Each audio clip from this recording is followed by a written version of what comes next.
Si brother, paano manligaw si brother? Hindi ako marunong manligaw. Bakit hindi ka marunong manligaw? Yes pala tayo. Bakit hindi ka may asawa ka na? Wala pa. Oh. Sa ito pa, single old man. Wala nang ligaw-ligaw, no?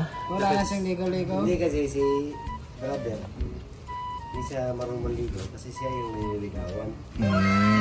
Ito, siyang palatan. Ikaw lang iba yung makapuhan ba naman niya? Yan yun. Babae yung manligaw sa kanya. Babae na yung mga harana. Naliligaw din ako. Paano? Dito. Simple lang. Ano? Tinatanong ko lang kung may gusto mo siya sa akin. Ano direct na sasabihin mo sa kanya na gusto mo ba ako? Siya nga, hindi ka ba magalit kapag meron akong isabi sa'yo? Pero may asawa ka na? Naghiwalay kami. Meron akong kaano, pero hindi ko yan kasal. Hindi kami Taga doon din lang. Noong una, yung mga bata pa kami, si 20, si Badiday 18. Parang mas matanda siya sa akin. Mahilig kami sa sayawan. Doon kami. Dahil probinsya yung amin. May sayawan. Sila kung saan yung pista, doon yung mga kasi yung mga Dumadayo. mga sityo ng iba, kumuha ng mga babae doon, dalhin doon sa ibang sityo. So kami din, marami din kami doon. Mga parang dumadayo dun sa Bisayawan. Doon lang kami sa sayawan magligaw-ligawan. Sino niligawan mo doon? Siyempre, naligawan ko din si Badiday noon. Si Badiday, oo. Naging kayo. Ganun? Ha? Naging kayo. Oo, sa sandali, naging kami. Pero hindi lang kami pinala. Nagsisi ka ba? Hindi naman ako magsisisi dahil hindi naman ako nang iwan. Siya yung naiwan. Siya naman ang iwan. Siya yung nagsisi ngayon. Hindi naman siya nagsisi, hindi ko alam. Pero na-inlove ka talaga sa kanya? Yes. Hanggang ngayon. Noon. Ngayon, hindi na pwede kasi may asawa. Sabi niya sa akin noon, huwag ka nang umasa sa akin dahil may higit akong minamahal kaysa sa iyo. Mas pinili niya yung ano. At least sinabi niya yung... Yes. Hindi ka na... Diyan lang Hindi ka ako, na iniwan, no? Diyan lang ako believe sa kanya dahil sinabihan niya. Oo. Ayaw ko naman din yung umasa. Sakto din naman. Para makahanap din ako ng iba. Karapat dapat para sa akin. Baka kasi mamaya, mahal na mahal mo siya tapos pala bigla na lang iniwan ka Yes. sa ere. Mas masakit yun. Mas mabuti yun nga mababa pa yung lipat namin. Kaya ko pang kumala. Matakot ako kapag nasa taas na kami. Kapag tatalon ako baka mapilay ako. Lipad ba kayo? Siyempre, malapit na ako lumilipad dahil alam mo naman nga kamag-anak kami ni Nanay Lorna.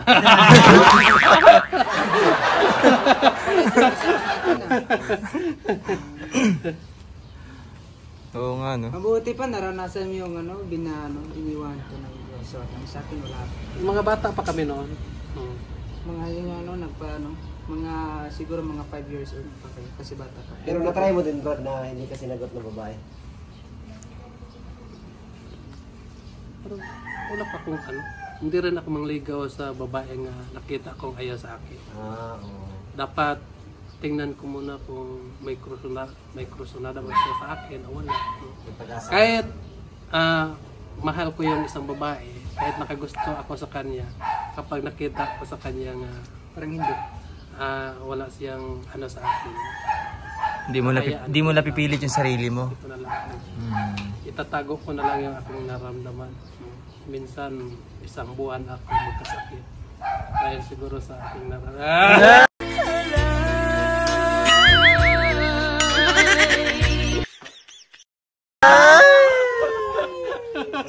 Grabe naman. Sa peking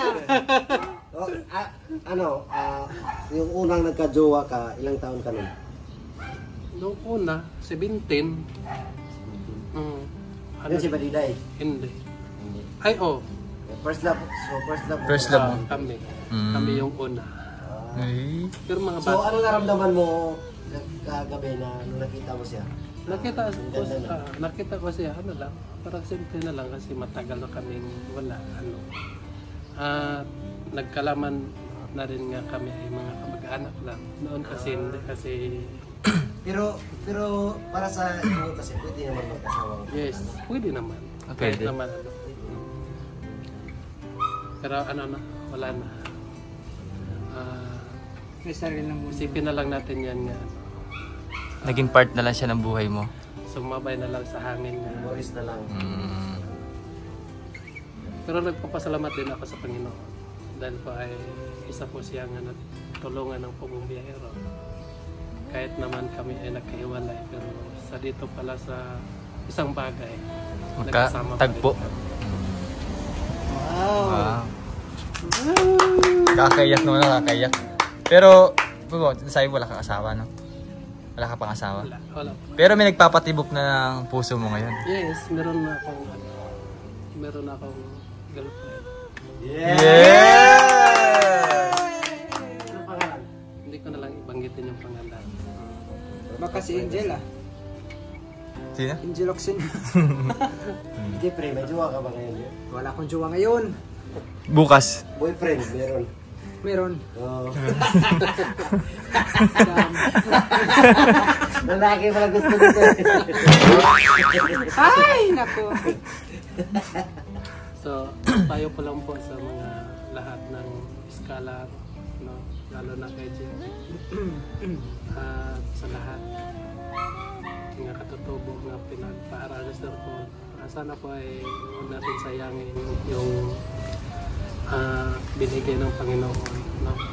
At lagi natin po pasalamatan po ang Panginoon na may taong nagtulong sa atin.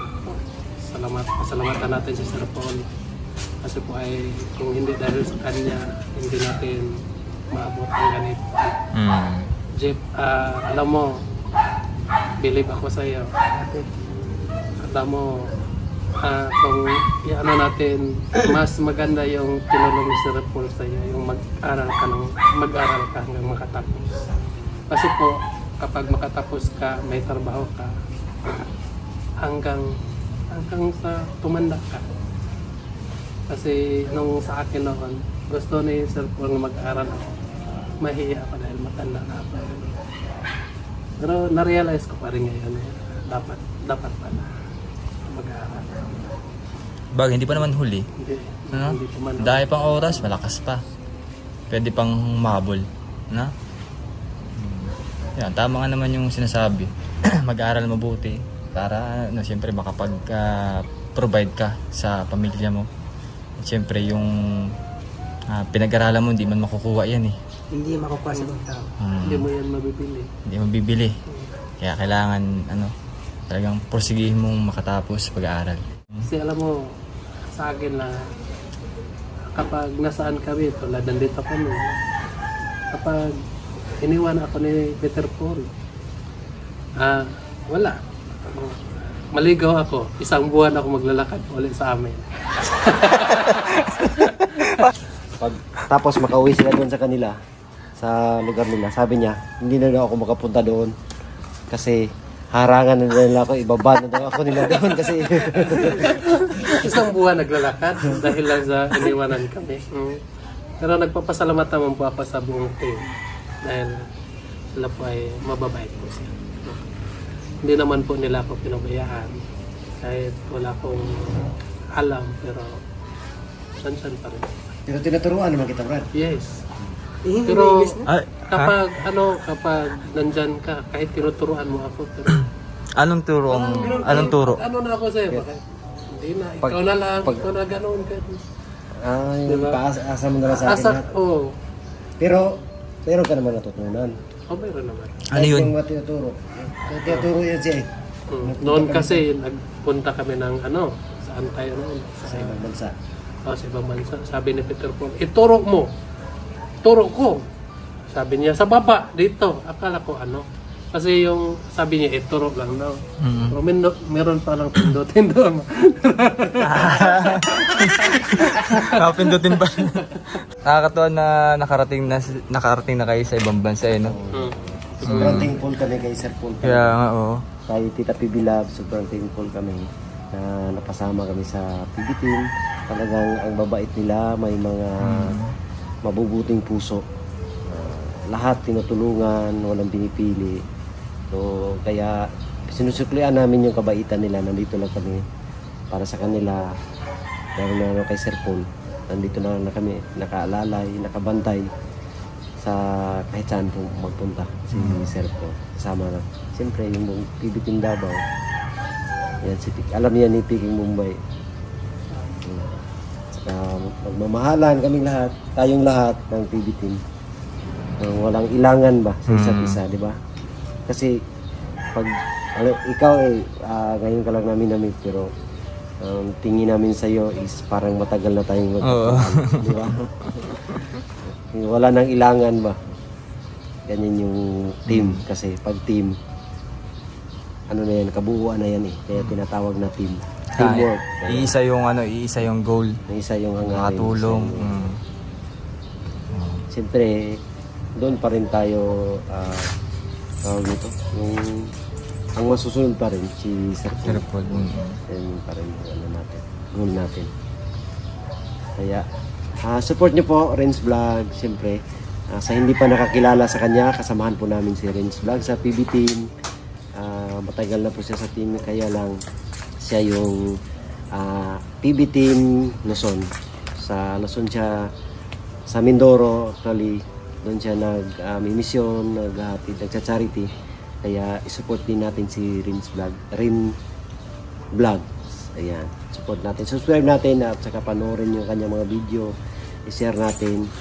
Kasi meron ding nagtatanong sa akin yung sino daw yung katabi ko yung sa picture. Sa hindi po nakakilala, meron niya ako, dami nga ako nababasa dun sa FB. Oo nga. Sa mga nagtatanong, ayan, isa po siya sa PB Team Luzon. Ayan, so kaya support natin. Yun lang, maraming salamat.